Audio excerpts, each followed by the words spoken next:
Hello. Don't we want the rows between them? Thank you so much for being here. I'm Guy, and it was funny, last week I was talking to a buddy of mine back in DC, and he said, oh, do you want to get dinner next week? And I said, yeah, maybe later in the week I'm going to be gone out of town earlier on. He said, oh, where are you headed? I said, Colorado. He said, great, everyone loves this place. He said, what are you doing there? Well, I'm at a conference. Sometimes you just try to avoid. Whose conference? Well, a group called ALEC. So he's a lefty, but he's plugged in enough to know that he's supposed to hate ALEC with a fire of 1,000 suns, but not plugged in enough to know why he's supposed to hate you all. And so he said, well, are you concerned about your brand going to ALEC? I said, why would I be concerned? And he sort of stopped and had this jumbled word salad of dark money voter suppression. And I said, what do you mean by that exactly? Voter suppression is in voter ID laws supported by 75% of the American people, including a large majority of racial minorities who are supposedly targeted by it. Is that what you're talking about? And he said, well, where'd you get that information? I said, it's the Washington Post. I can give it to you. Is that fake news? Or can I provide that with you? And so he backed off. I thought about offering to send him to Nevada where he could track down Harry Reid. They could mutter about the Koch brothers for 7 hours together at the retirement home. But I decided to just let him chill.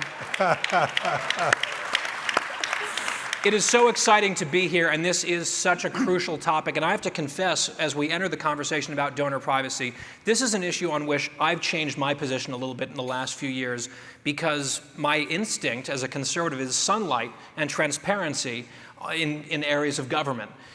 And then when we start to see how the left is abusing the concept, you have to take a second look. And so I want to start, Pete, with you, sort of with a 50,000-foot view on philanthropy and giving and how our long tradition of that in this country is really vital and essential to sort of the fabric of our civil society. Well, the philosophy of philanthropy actually predates our Constitution. Goes back to the earliest days when successful people in this country began to believe that they needed to educate the next generation, or we're going to end up with candle makers and things that weren't stimulated. So Harvard and all those institutions were started really by philanthropy. It's the only country I know on earth that has this attitude that people can take care of their own, that there are things that need to be done, they can do them, and they can do them through philanthropy.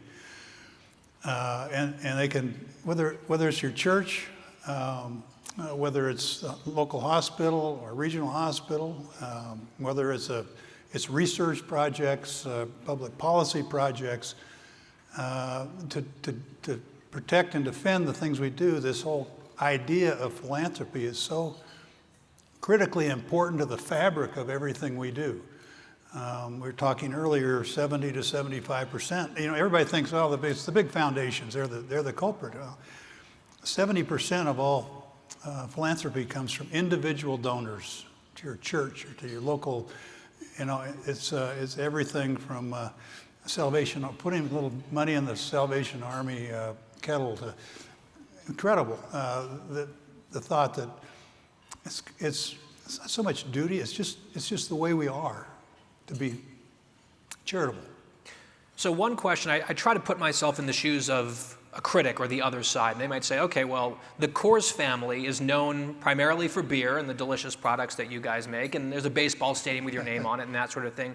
But it's not exactly a secret where your political leanings are, right? Most people who are involved in the political process know that the Coors are right-leaning folks. And so why is privacy an important issue? It's because you kind of wear it out on your sleeve. Well, we can't be very private, I guess, in some sense. But you know, we have a right to our free speech and our points of view, as everybody in this room and everybody outside of this room, including those who are marching outside, have their right to their speech. Being exposed can be very dangerous, and we've seen many examples, and listening to Darcy's story is a great example. Our company has had boycotts against groups that maybe just don't agree with us, and it's not just us. It's somebody gets upset with one thing or another. We had a retailer in Chicago that threw our beer out because I sent some money to Donald Trump for his election campaign.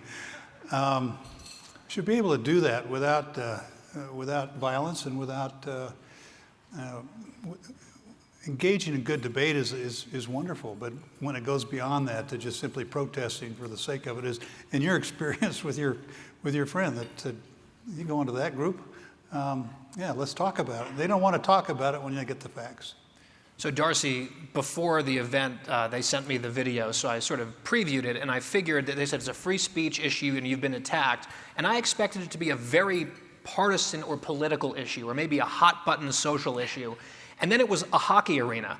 And I'm a huge hockey fan, so I understand you get defensive when someone might want to move your team. They did that with my Devils, or they tried to a couple decades ago, but it was such a nonpartisan issue. It came down to right and wrong, taxpayer rights, and that sort of thing. When did you first recognize that what was sort of a principled legal fight had crossed into something darker? Was it right when you walked out and stepped into the puddle of blood, or were there indications leading up to it that this was different? Well, for me, the moment it really became palpable was when I walked out front. I had this little foster baby, and anyone in here who's ever taken care of a small child, you know what a sweet moment that is. You're going out to feed, and your mind is in all these, in all the sweet places of life. And, you step out into something like that, and it was actually not that home. I was living in a pretty remote area of Phoenix, and it wasn't, there were no property tax records about it. And so, you walk out and you start to realize what is happening, and you've got this juxtaposition between this beautiful innocence and who you are, right? Which is, loving and trying to do good in the world, and what some people are and what some people have become. And I think that really, that's when it really became very concrete for me. I mean, we had death threats at the Goldwater Institute, but I think a lot of people here, when you're in public service, you get ugly letters in campaigns, and so there's an element of that we're used to, and that became the element that I was not used to, and I think the reason, you said that you've kind of your position on this has evolved over time, and I think many people who tend toward conservatism feel the same way, because we believe so much in transparency for what government does, and we want to see everything they do, and we should. They work for us. But when this is transparency, but it's private, right? It's your private giving, and of course we now know there really aren't any good reasons for people to see who you give to these C3 organizations like your church or your Salvation Army, other than to want to intimidate you, because we can discuss and do all of these things. And I do want to ask about that history and that distinction that you just made. But first of all, I do think getting up at 6 a.m. to feed the foster child that you're caring for, I mean, you really are a monster. So where did we get, or how did we get to this point today in terms of the laws as they exist, donor privacy, and what do you see as the most pressing threats to that? Point A. Point B, we've got a lot of legislators out here thinking, how does this maybe influence me and my campaigns? It's important to really drill down that there's a difference between the political process and government and private donations to advocacy groups. I just want you to really highlight that, if you would. Well, it's all the difference in the world, right? Because we absolutely need to require transparency in government services, and arguably, you could argue in campaign finance as well, though I also think that should be able to be anonymous. But when it comes to you personally, what we have a long tradition in this country of anonymous speech. For instance, if you look at the U.S. Constitution, the whole ratification debate based in the Federalist Papers were written, those were written anonymously and for good reason. And it is a proud tradition. It's not a tradition to be embarrassed of or to run from. There are times in the history of any country or any cause where anonymity anonymity and privacy can be very beneficial because it gets you to focus on the message instead of the messenger, or because there could be violence and threats. And in 1958, the Alabama Attorney General's office wanted to go after the NAACP, and they asked them to disclose all of their donors, addresses, all of that information. And the reason was that the Attorney General wanted to intimidate all of the supporters of the NAACP into silence. And that case made it all the way up to the US Supreme Court. And fortunately, the court issued a very strong opinion, and a good opinion that is lasting, that says, free speech is not just about your words, but it's also about protecting your actions, and it's also about protecting your giving. And so we're, in some sense, in a very good place in this country with that precedent. However, in the years since that case was decided, in the 50 to 60 years since then, we've had a lot of changes. We've had all of these campaign finance regulations and laws and subsequent decisions. And there is a movement afoot right now to blur the lines that you're talking about, where people have been talking about making C4s, which do political activities and maybe arguably relate to corruption and candidates.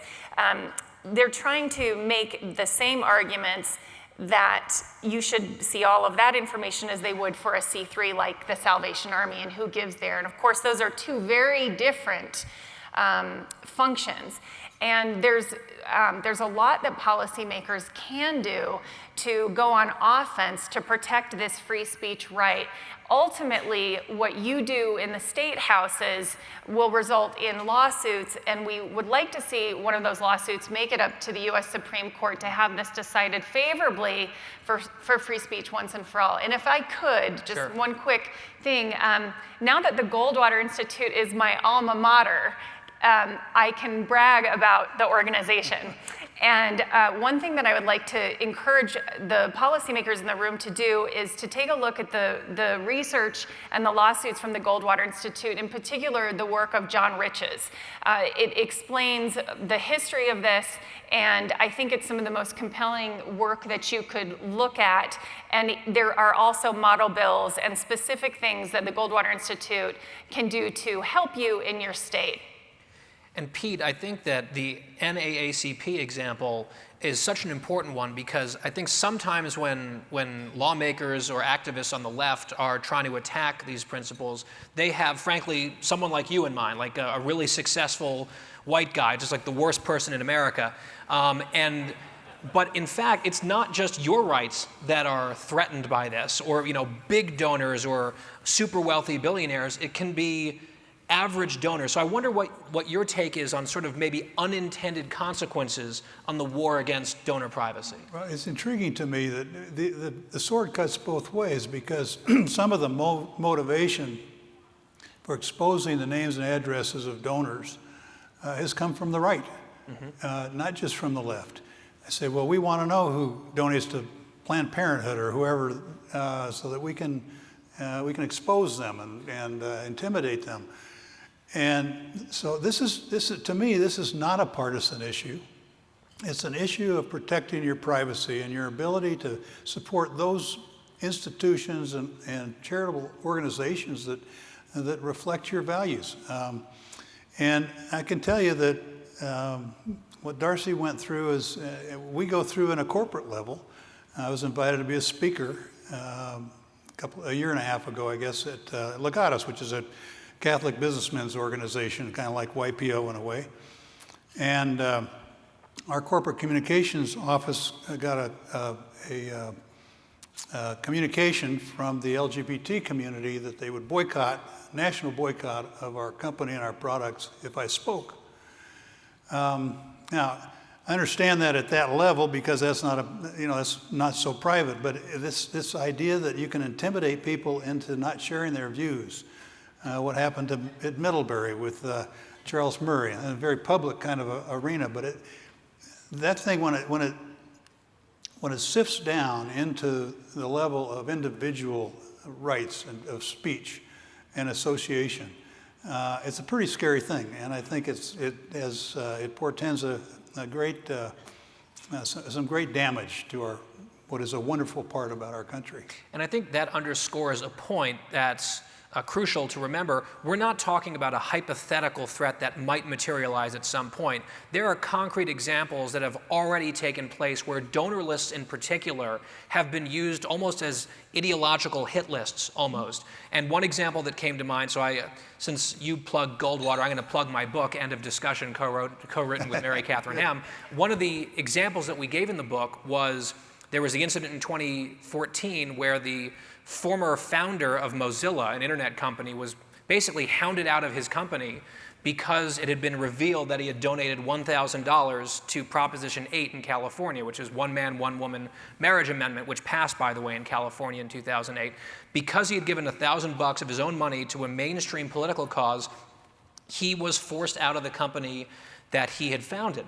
And in the aftermath of that, Mary Catherine and I were thinking about it because we actually have a disagreement with him. We personally support gay marriage. We disagree with Mr. Ike, that was his name. But the idea that you would lose your livelihood over holding a mainstream position in America, that seemed to us to be quite un-American. And there was a panel discussion about this on MSNBC, which, believe it or not, featured more than one liberal. And one of the liberals who was more sort of embracing the actual meaning of liberalism, true liberalism, said, this is sort of distressing. Are we going to track down every person who donated to Proposition 8 and try to punish them at their job? And the other leftist said, yes, that's exactly what we should do. And that was sort of a chilling moment. And the National Organization for Marriage, with whom I have some disagreements, they had their donor list leaked by the IRS to the Human Rights Campaign, which is a gay rights organization. And eventually the IRS had to settle a lawsuit. So this is real. It is already happening. So Darcy, you mentioned that you'd like to see legislation that would end up drawing lawsuits, which is interesting. Like, please sue us. How can these lovely people help their states get sued? Well, there are a lot of different ways that I would encourage you. ALEC, I know, has these bills. I think SPN also does, and Goldwater Institute. But there are a couple of ways you can do it. You might have noticed that none of these requirements that we talk about in terms of donor lists are required of media, for instance, right? So NPR is not being required to release a list of all of its contributors. It's just the C3 organizations, and we call that a media exemption. And of course, that happened in several of the campaign finance decisions as well that you'll remember in the past. So the media exemption is very strong, and that's great. It should be. Free speech is very important. The First Amendment, though, the press does not have a monopoly, though, on the First Amendment. So one of the things that you can do is you can look into your codes in your states, because all the states are different, and see where the press is protected and how, and try to extend some of those protections to these private C3 organizations. There's also tightening up the definition of electioneering and political committees. Without going into too much detail, a lot of just, you talked about people like Pete who are in positions of power and authority and maybe have wealth behind them, or someone like me, I haven't had an institution behind me. But this affects regular people. So we had in Arizona, I'm a regular person, by the way. Well, fair enough. But people who have not chosen, I would say, to be as public as we are with our ideas and opinions. There was a fellow a retired New Yorker, went to Arizona, and he was blogging about some town elections, and it was just him, and he was blogging, and the town came in and said, you've got to register as a political action committee. And all he was doing was expressing his opinion, and this happened in another town. A woman she sent an email to like 20 of her neighbors and said, I want to protest this ballot initiative, come with me. And the town came in and threatened her and said, if you don't register as an independent committee, XYZ is going to happen to you. So some of these local regulators are incredibly zealous in their enforcement, and they it's always politicized. They're always going after enemies. They're never going after their friends. So one of the things that you can do is tighten up your definitions of what does it mean to be electioneering? What does it mean to be a political committee, so that you don't ensnare a grandpa who happens to be blogging about the town council election. And a final thing that, I mean, there are many more, but the third one that I would put on the table is that you can make clear that the disclosure laws that you have for candidate campaigns, that they don't apply to these charitable C3s. C3s, as we've talked about, it's the Salvation Army, it's putting your money in, it's your local church, it's places like the Goldwater Institute, it's environmental, the zoo. The zoos are C3 organizations. So making sure that we're protecting those First Amendment rights by being able to give to these organizations that we care about and not having that revealed to the government. In fact, this analogy I think was so great and so prescient. So that 1958 NAACP case that I talked about, when the justices wrote about it, they said, taking all of these folks who have given to the NAACP and putting that list out there in public would be the equivalent of making them wear an armband, or making people of a particular religious faith or a particular political beliefs wear this, so that everybody knows who you are and you can be targeted. It's a pretty strong statement. But you look at history around the world, you look at Russia today, you understand why it's important to be able to speak with privacy and anonymity if you feel that you need to. Terrific. We are out of time. Please join me in thanking Darcy and Pete for their time this morning.